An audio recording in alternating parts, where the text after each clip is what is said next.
আল্লাহ হসপিটালে আমাদের মাতা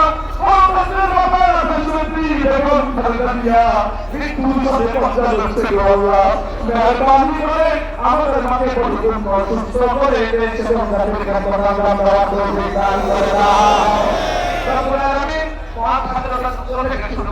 গণতান্ত্রিক আন্দোলন করতে গিয়ে শিকার হয়েছে তাদের সকলকে গণতন্ত্রের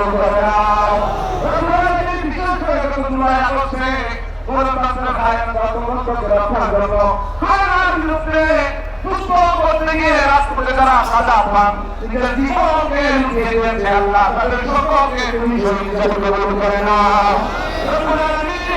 এখনো দেশের বিরুদ্ধে ষড়যন্ত্র শেষ হয় নাই।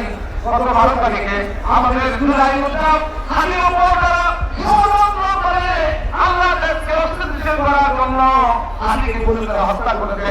আল্লাহ সেই সমস্ত ষড়যন্ত্রের হাত থেকে এই দেশ এবং জাতিকে তুমি রক্ষা করার তৌফিক করে দাও।